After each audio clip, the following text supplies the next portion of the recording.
You're listening to The Bible Guys, a podcast where a couple of friends talk about the Bible in fun and practical ways. Welcome back. You've tuned in to another episode of The Bible Guys. He's Chris and I'm Jeff, and we're thrilled that you're here and that you joined us today as we jump into another big conversation about Herod and John the Baptist. So this is going to be a big one today. It is a big one. And in the meantime, I have a really amazing question. We have the most incredible listeners. Don't we do. Yeah, These people are amazing, and they're good thinkers. They ask good questions. We can't figure out why they keep listening, to be honest with you. They're so smart. They're so deep. And you guys keep listening. But we got a good question from Valerie P. Well, and so this segment is called Stump the Pastor. I was just going to say that. Oh. I thought you were... No, go ahead. Don't let me interrupt you. I thought you were fixing to read the quote. Don't let me interrupt you. Because you said Valerie P. I know. And she sent in this question for the Stump the Pastor segment. Got it. That's what I was going to do. No, you go ahead. You know, the rule is, Jeff, we're allowed to chime in. I'm just chiming in. Doing what I'm told here. Okay. All right. So Valerie P. Sent a really good question in to the segment that we like to call from Isaiah 26. Yeah. Okay. I'm about to throw my phone at Chris, Valerie P. Here we go. But anyways, if you have a question, we'd love to hear from you. Oh, for sure. Just send a question to thebibleguys.com. Yeah, right? well, info at thebibleguys.com. Yeah, info at thebibleguys.com. And we'd love to maybe include your question in the next one. So she was listening because I mentioned at one point that I believe that God is taking us back to the garden, right? That this whole story is bringing us back to the garden. Yeah. So that's a whole other episode. But here it says, her question is, in Isaiah 25:6. Well, good job reading Isaiah. Let me say that. The prophet describes a wonderful feast to come that will feature well-aged wine and choice meat. If the new heaven will be like the Garden of Eden, where there is no death, where's the choice meat coming from? Tofu. You think so? No. Yeah, I was going to say Beyond Meat. It's Beyond Meat. Beyond right? Meat? Yeah, so like Burger King has those meatless burgers now. Yeah. Right? So, I think that's a great question. One, the word meat in the Old Testament often can just mean meals, food, right? Yeah. Right? Great, high-quality food. It's not only that, and I didn't dig into the Hebrew word on this one, so I'm not exactly sure, but it can mean more about high-quality food, not just meat. But if it does mean the word meat, well, then the creator of meat can create more meat without killing. Right. Mm-hmm. So how great would that be? How great would that be? I want a ribeye. There it is. Right. So God can stock his own pantry without having to kill anything. Nice. Right? Does that make sense? God can stock his own pantry. Yeah. And so I think it's miraculous, as is the rest of the miracle that's mentioned there, and that is that the entire world, all those followers of Jesus from around the world, from every nation and language and tongue around the throne of God will be at this celebration, right? It'll be a great celebration, a great banquet. The miracle is that God had saved people from their sins. If he can solve that miracle, he can also provide aged. Where did the aged wine go? Does he got those in barrels right now in some mountain cave somewhere? Right? He can create aged wine just Jesus did it. That's what I'm saying. And it was instant. And that was the proof that I was getting to. And again, you interrupted me. I'm going to start my own podcast. That's what I'm going to do. No, I'm joking. I thought we were answering the question, Jeff. Instead of you answering the question, it's not the pastor or it's not the Bible guy. I was just super excited. I said, I got an answer for this one. Yeah. So Jesus did that, right? Mm-hmm. He did this miracle from water. It was not wine. Then it was wine. Not only was it wine, it was the best wine. Can I say what city it was in? And he saved. Yeah. Go ahead. Cana. Good job. But it was the best wine. So what happened was he had instantly aged wine. If that's the case, that he can turn water into wine, what's he going to turn into meat? I don't know. He might take, Brussels sprouts and turn it into meat. Sure. And, he can do whatever he wants to do in that moment. Well, so the miracle, once you're talking about the creator of the universe, it's not that big of a miracle to have, meat that's not from a dead animal. Let's not forget as well that he created manna in the wilderness. Mm-hmm. And so it wasn't quite bread. Yeah, right. And it was something. And so It was, what is it? yeah, the word manna means what is it? Right. But yet God created it every day. Right. And they loved it. They loved it. Yeah, Well, for a while. Did they love it? They did for a while. Well, it talked about it was sweet. They loved it, and then they hated it because they started getting grumpy about it. Yeah. Yeah. Well, then They wanted more meat, and God sent them quail. Yeah. But so, anyways, I think that's a great question, and I genuinely believe that God, that's just a miracle moment for God, that He's able to make meat without killing. Yeah. And in the same way, He's able to make Jesus able to make wine without picking grapes. Or killing only applies to humans, and He slaughters the animals in heaven. Yeah, I don't believe that's true. But it is a possibility. I don't think so. No. No, death only came because of sin. Yeah, so death is a result of sin. Lion and the lamb. Yeah. Meh. Okay. I was just being funny, by the way. So I think that was really great. Really good question. And kudos to you, Valerie P., For sure. for asking that good question. So thank you. You have anything else to say about that? Oh, no. No? God forbid. Jeez, you Was really were. Was I too strong on that? Yeah, you were up my. I was just so excited about this. You were just on me I was so excited. the whole time. Man. But it was pretty Well, funny. you though. just kept interrupting. And Well, it's apparent that you were excited about a thought. I was so excited. normally when I chime and then I was in- afraid I was going to lose my thought. Hey, because normally when I chime in, you're like, "Yeah, that's right. That's good. right. Oh, wow, Yeah, Chris. good job. Way to go. Oh, wow, Chris. Wow, you have a thought too. That was really good. Yeah, okay. The Bible guy and his partner Chris. No, that's not true. I'm pretty sure you're the one who has a commercial that Right. says it's the Bible guy and his partner Jeff. sidekick Oh, Jeff. that's right, his sidekick Jeff. Maybe that's it. Maybe I just heard that play the other day, and I'm starting to feel resentful about it. Well, you did say you woke up sassy today. I did wake up sassy today. Hey everyone, if you're listening on one of the audio platforms like Apple Podcast or Spotify or Spreaker, would you do us a favor? Would you take just a moment and follow us? Because I'm worth following and Jeff is along with me. So, you could follow him, I guess, too, by proxy. But, or just share it, because people need to be introduced to the Bible guy and his companion named Jeff. So here we go. Matthew 14, 3 through 12. It says, For Herod had arrested and imprisoned John as a favor to his wife Herodias, the former wife of Herod's brother Philip. John had been telling Herod, it's against God's law for you to marry her, and Herod wanted to kill John, but he was afraid of a riot because all the people believed John was a prophet.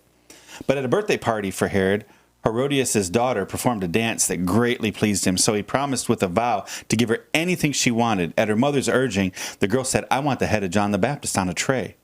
Then the king regretted what he'd said, but because of the vow he'd made in front of his guests, he issued the necessary orders. So John was beheaded in the prison, and his head was brought on a tray and given to the girl, who took it to her mother. Yuck. Later, John's disciples came for his body and buried it.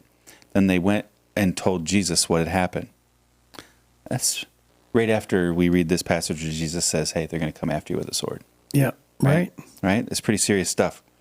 In Mark chapter 6, it says, For Herod had sent soldiers to arrest and imprison John as a favor to Herodias. She had been his brother Philip's wife, but Herod had married her, and John had been telling Herod, it's against God's law for you to marry your brother's wife. So Herodias bore a grudge against John and wanted to kill him. But without Herod's approval, she was powerless, for Herod respected John. And knowing that he was a good and holy man, he protected him. Herod was greatly disturbed whenever he talked with John, but even so, he liked to listen to him. Herodias' chance finally came on Herod's birthday. He gave a party for his high government officials, army officers, and the leading citizens of Galilee. And then his daughter, also named Herodias, came in and performed a dance that greatly pleased Herod and his guests. Ask me for anything you like, the king said to the girl, and I will give it to you. He even vowed, I'll give you whatever you ask, up to half my kingdom. She went out and asked her mother, what should I ask for? Her mother told her, ask for the head of John the Baptist. So the girl hurried back to the king and told him, I want the head of John the Baptist right now on a tray. Then the king deeply regretted what he had said, but because of the vows he'd made in front of his guests, he couldn't refuse her. So he immediately sent an executioner to the prison to cut off John's head, bring it to him. The soldier beheaded John in the prison, brought his head on a tray, and gave it to the girl, who took it to her mother. When John's disciples heard about what had happened, they came to get his body and buried it in a tomb. Yeah. Then it says, when Herod Antipas, the ruler of Galilee, heard about Jesus, he said to his advisors, "This must be John the Baptist raised from the dead. That's why he can do such miracles." Yeah. So, and that, I think that's where we stop, right?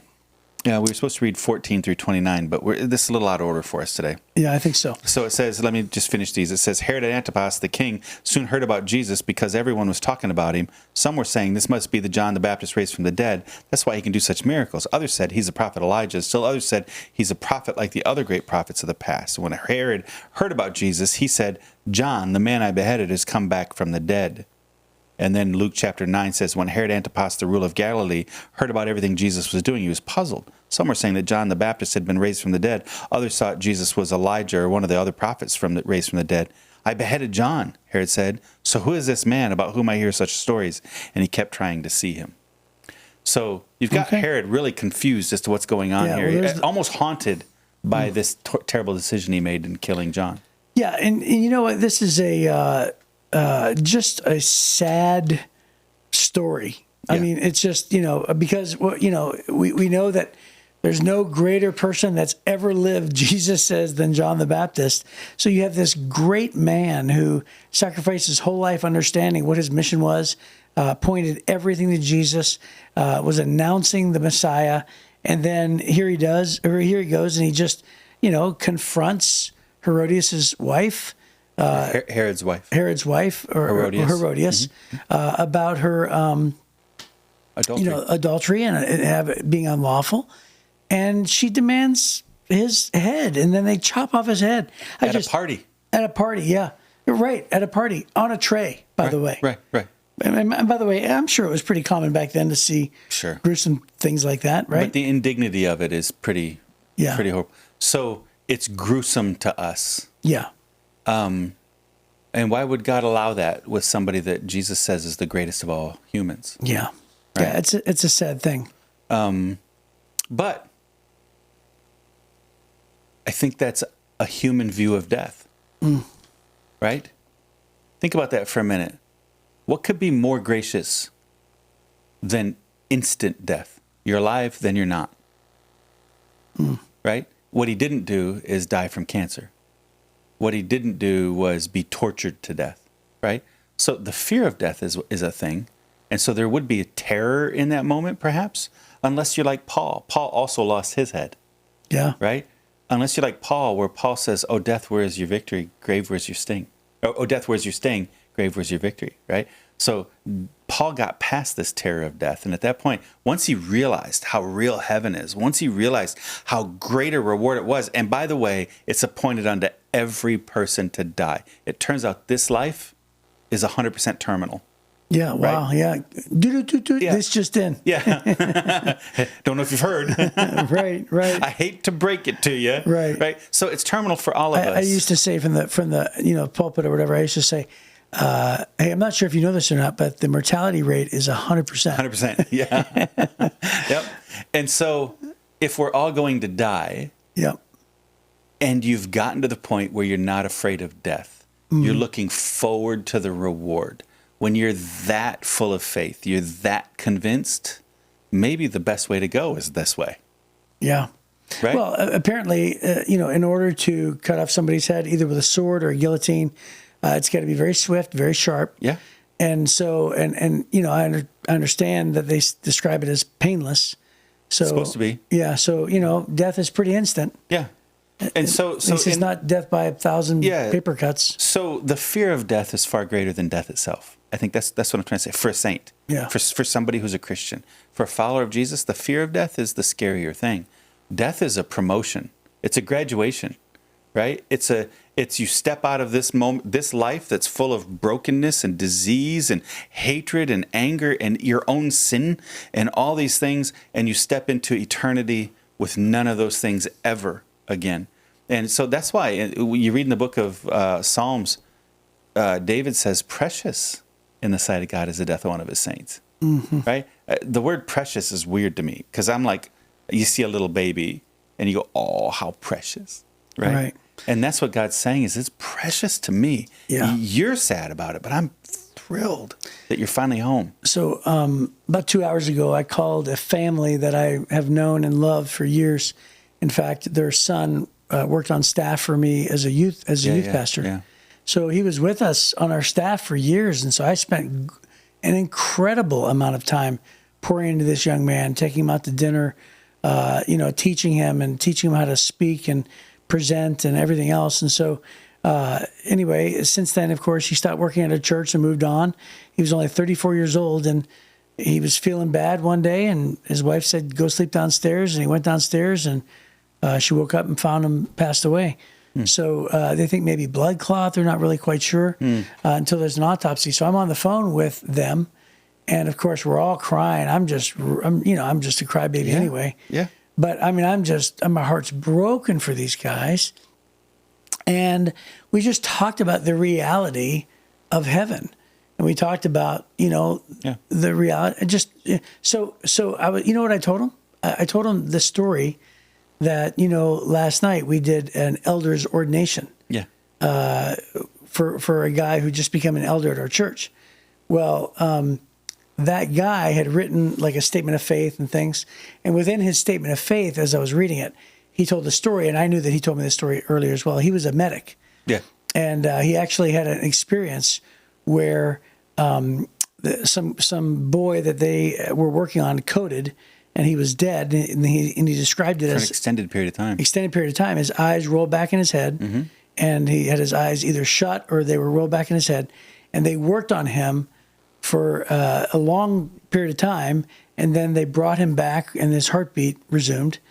And then later on, I guess they were in a vehicle together or in the back of an ambulance or something, and he actually looked at our friend and said, "Do you want to hear something freaky?" And he said, "What?" And he said, "I saw you work on me." He said, "What are you talking about?" And he said, "I saw you call for the machine and the paddles," and he described the color of the machine getting wheeled in from what closet and the girl's name and everything else and what they did and what they said. And our friend said, "There's absolutely no way." He said he could see it from above. Right. That he had been pulled towards a warm light. Yeah. And was watching from above. So he wasn't seeing it happen from his body. Right. Yeah. He said he was watching it from above his body. Yeah. So you did to me what I just did to you earlier. Well, I was just clarifying for you. I was getting to the punchline of saying the conclusion of and he was above the body. That's the line. Oh yeah. It was a really good part of the story. you should tell that part. so and so that's what he said. He said that the boy said he was hovering, and he was pulled toward a light. And so our friend said, that is when I first started to realize that there was a world that was outside of the physical world that we can see. Right. And he started to realize that because heaven is real. And when you start to believe that heaven is real and spirituality is real and the physical and the spiritual exist at the same time, and one day we'll be able to see the physical and the spiritual. This is actually what I told this couple on the phone who just lost their son. And as we're weeping together and crying and I'm praying for them, I said, this man who told this story is reputable. He's honorable. He's a man of integrity, and I believe him. And his conclusion is, it is impossible for that story not to be true, according to him. Right? It's impossible. Right. And I believe him. Right. And so it's just one of those things where yet again we're reminded of how true heaven is. Yeah. Hey, I was reading a note. So powerful. Also I'm sorry about to steal your story. King Herod's promise. Oh, yeah. And it says in verse 22-23, it says, as a ruler under Roman authority, Herod had no kingdom to give. Right? He was just ruling over it. He was ruling over the people. The offer of half his kingdom was Herod's way of saying that he would give Herodias' daughter almost anything that she wanted. When Herodias' daughter Herodias asked for John's head, Herod would have been greatly embarrassed in front of his guests if he denied her request. And then it says this, words are powerful because they can lead to great sin. We should use them with great care. Yeah. That's a hidden sermon in this passage, isn't it? It's huge, isn't it? Right? He makes a vow. Yeah. I remember one time when I just became a Christian, I was dating a girl and I was friends with my wife. So does that make sense? Yes. So my wife was just a friend. You were not dating the woman who eventually became your wife. Yeah, she was just a friend. Yeah. But she was also a person that grew up in church and was a Christian for most of her life. And I was brand new. And what had happened was I was dating this other girl, and I had made a vow to God, no drinking, no this, no that, right? Just a vow. And I promised God that I made this vow. And then I broke the vow. And I was super scared that God was going to zap me, punish me, because I was brand new. I had no idea. And it was the first time that I was sort of faced with the reality of like making a vow and breaking it to, a super powerful being of the universe. To God himself. Right. And it was my wife who wrote me this note. Remember back when you used to write notes in high school? Yeah. And she wrote me this like 4-page front and back letter of encouragement to me as growing in Christ. And then right toward the back of the letter, she said, don't forget, Chris. She said, 1 John 1:9 says that if we confess our sins, that he is faithful and just to forgive us of all of our sins and cleanse us from all unrighteousness. And I read that and I was crying and I called her on the phone. And I still remember her phone number back then, on the rotary phone, by the way. Mm-hmm. And I said, where did you find this verse that applies to me? And she was like, like silly rabbit tricks are for kids, right? But I was just thinking to myself, like, it was the first time anybody had ever quoted a verse to me.